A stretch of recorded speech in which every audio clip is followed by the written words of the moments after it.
दुश्मन को हम अपनी जान के दुश्मन को हम अपना जान कहते हैं। मोहब्बत की इस मिट्टी को हम हिंदुस्तान कहते हैं। हम हिंदुस्तान कहते हैं।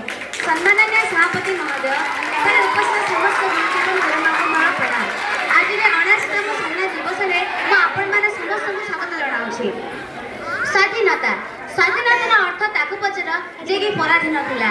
ଆମେ ବହୁତ ସଭ୍ୟ, ଆମେ ସ୍ୱତନ୍ତ୍ର ଭାରତରେ ଜନ୍ମଗ୍ରହଣ କରିଛେ। ସୂର୍ଯ୍ୟ ଶ୍ୟାମଳ ଭାରତବର୍ଷରେ ଜନ୍ମଗ୍ରହଣ କରି ମୁଁ ନିଜକୁ ଧନ୍ୟ ମନେ କରୁଛି। କିନ୍ତୁ ସେହି ଭାରତବର୍ଷ ମଧ୍ୟ ଇଂରେଜମାନଙ୍କର ଶୃଙ୍ଖଳାରେ ବାନ୍ଧି ହୋଇଥିଲା। କିନ୍ତୁ ଆମ ଦେଶର ବୀର ମହାପୁରୁଷମାନେ ବିଭିନ୍ନ ଆପ୍ରାଣ ଉଦ୍ୟମ କରି ଆମ ଦେଶକୁ 1947 ମସିହା ଅଗଷ୍ଟ ମାସ 15 ତାରିଖ ଦିନ ସ୍ୱାଧୀନତା ଲାଭ କରିଥିଲେ। କିନ୍ତୁ ସତରେ କ'ଣ ଆମେ ସ୍ୱାଧୀନ ହୋଇପାରିଛେ? ଆମ ଭାରତ ସ୍ୱାଧୀନ ହୋଇ 79 ବର୍ଷ ହୋଇଗଲାଣି। କିନ୍ତୁ ସତରେ କ'ଣ ଆମେ ସ୍ୱାଧୀନ? ଭାରତ ସ୍ୱାଧୀନତା ପରଠାରୁ ବିଭିନ୍ନ ମହତ୍ତ୍ୱପୂର୍ଣ୍ଣ କାର୍ଯ୍ୟ କରିଛି। କେବଳ ତ ପାକିସ୍ତାନ ସହିତ ଯୁଦ୍ଧ, ତ କେବଳ ଚୀନ ସହିତ ଯୁଦ୍ଧ। ତାହେଲେ ସେହି ମହତ୍ତ୍ୱପୂର୍ଣ୍ଣ କାର୍ଯ୍ୟ ମଧ୍ୟରୁ ପ୍ରଥମ କାର୍ଯ୍ୟ ହେଲା ନିଜ ସମ୍ବିଧାନକୁ ପ୍ରଣୟନ କଲା, ଯାହାର ମୁଖ୍ୟ ଲକ୍ଷ୍ୟ ଥିଲା କୃଷି ଓ ଶିଳ୍ପ କ୍ଷେତ୍ରରେ ଉନ୍ନତି ଆଣିବା। ପ୍ରଥମ ରକେଟ୍ ଲଞ୍ଚ ଭାରତର ସୌଭାଗ୍ୟର କାର୍ଯ୍ୟ ଥିଲା। ପ୍ରଥମ ରକେଟ୍ ଲଞ୍ଚ ଯାହାକି 1963 ମସିହା ନଭେମ୍ବର ମାସ 21 ତାରିଖ ଦିନ ଥିରୁଅନନ୍ତପୁରମଠାରୁ ଲଞ୍ଚ କରାଯାଇଥିଲା। ଭାରତର ଅର୍ଥ ବ୍ୟବସ୍ଥା, ଯଦି ଆମେ ଭାରତର ଅର୍ଥ ବ୍ୟବସ୍ଥାକୁ ଦେଖିବା ତାହେଲେ ସ୍ୱାଧୀନତା ପୂର୍ବର ଓ ସ୍ୱାଧୀନତା ପରର ଅର୍ଥ ବ୍ୟବସ୍ଥା ମଧ୍ୟରେ ଆକାଶ ପାତାଳ ଫରକ ରହିଛି। ଭାରତ ପୃଥିବୀରେ ଚତୁର୍ଥ ସ୍ଥାନ ଅଧିକାର କରିଛି। କିନ୍ତୁ ଭାରତର GST ବ୍ୟବସ୍ଥା ଉନ୍ନତ ନୁହଁ। ବିଭିନ୍ନ income tax, service tax, entry tax, ବିଭିନ୍ନ ଟ୍ୟାକ୍ସ ଦେବାକୁ ପଡ଼େ। ଯେଉଁ ଦେଶକେ ଶିକ୍ଷା ଉପରେ 18% ଟ୍ୟାକ୍ସ ଦେଇ ସୁନା ଉପରେ 3% ଟ୍ୟାକ୍ସ ଦିଏ, ସେ ଦେଶ କିପରି ଭାବେ ବିକଶିତ ହୋଇପାରିବ?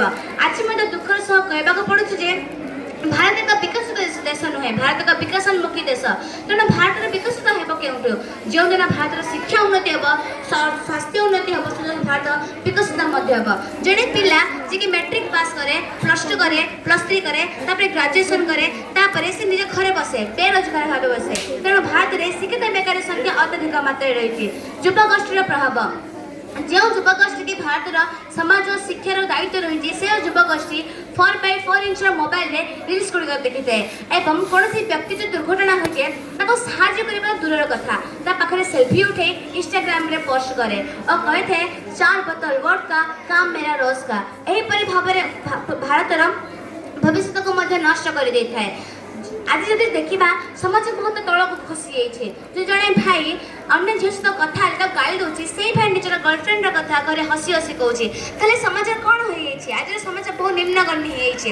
ନାରୀମାନଙ୍କର ସୁରକ୍ଷା, ଯଦି ଦେଖିବା ନାରୀମାନଙ୍କ ସୁରକ୍ଷାରେ ଭାରତ ଚତୁର୍ଥମ ଦେଶ ଅଧିକାର କରିଛି। କିନ୍ତୁ କ'ଣ ନାରୀ ଆଜି ସୁରକ୍ଷିତ? ଭାରତରେ କୁହାଯାଏ ଯେ ଯତ୍ର ନାର୍ଯ୍ୟସ୍ତୁ ପୂଜ୍ୟନ୍ତେ ରମନ୍ତେ ତତ୍ର ଦେବତା, ଅର୍ଥାତ୍ ଭାରତରେ ନାରୀକୁ ଦେବୀ ରୂପେ ପୂଜା କରାଯାଏ। କ'ଣ ନାରୀ ଆଜି ସୁରକ୍ଷିତ? ନା। ଗାନ୍ଧୀଜୀ କହିଥିଲେ କି ଯେଉଁଦିନ ଜଣେ ନାରୀ ରାତି 12ଟାରେ ଏକଲା ଯାଇପାରିବ, ସେଦିନ କହିବା ଯେ ଆମ ଭାରତ ସ୍ୱାଧୀନ ହୋଇପାରିଛି। କିନ୍ତୁ ତାହା ତ ହୋଇପାରେ ନାହିଁ, ବରଂ ଦିନ 2ଟାରେ ମଧ୍ୟ ଜଣେ ନାରୀକୁ ଦୁଷ୍କର୍ମ କରାଯାଉଛି। ଏହା କ'ଣ ନାରୀମାନଙ୍କ ସୁରକ୍ଷା ଅଛି କି? ନା। ଅଟଳ ବିହାରୀ ବାଜପେୟୀ କହିଥିଲେ ଯେ भारत एक जमीन का टुकड़ा नहीं है, वो जीता जागता राष्ट्र पुरुष है। वो बंधन की भूमि है, अभिनंदन की भूमि है, वो दर्पण की भूमि है, अर्पण की भूमि है। जिसका हर नदी नदी हमारे लिए गंगा है, जिसका हर कंकड़ कंकड़ हमारे लिए शंकर है। हम जिएंगे तो भारत के लिए और मरेंगे भी भारत के लिए, और मरने के बाद गंगा में बहती हुई हमारी अस्थि को कोई कान लगाकर सुने तो एक ही आएगा, वंदे मातरम, भारत माता की जय।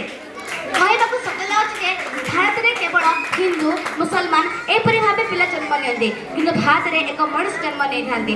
ତେଣୁ ଭାରତରେ ଶିକ୍ଷା କାହାକୁ ମିଳିଥାଏ? ଯିଏକି ଅଧିକ ବୁଦ୍ଧିମାନ ଆଉ ଯିଏକି ଅଧିକ ଧନମାନ। ଯେଉଁ ସମୟରେ ଜଣେ ପିଲା ମଧ୍ୟାହ୍ନ ଭୋଜନ ଆଶା ନ ନେଇ ଶିକ୍ଷା ଅର୍ଜନ ଆଶାରେ ପ୍ରାଥମିକ ବିଦ୍ୟାଳୟରେ ଯୋଗ ଦେବ, ସେ ସମୟରେ ଜାଣିବା ଯେ ଭାରତର ଶିକ୍ଷା ବ୍ୟବସ୍ଥା ଉନ୍ନତି କରିପାରିଛି।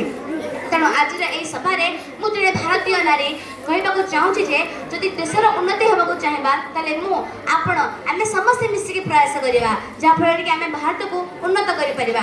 ଶେଷରେ ମୁଁ ଏତିକି କହିବାକୁ ଚାହୁଁଛି ଯେ हमारा भारत महान था, हमारा भारत महान है और हमारा भारत महान रहेगा, कारण सारे जहां से अच्छा हिंदुस्तान हमारा। एति कही मैं मोर वक्तव्य शेष करुछि।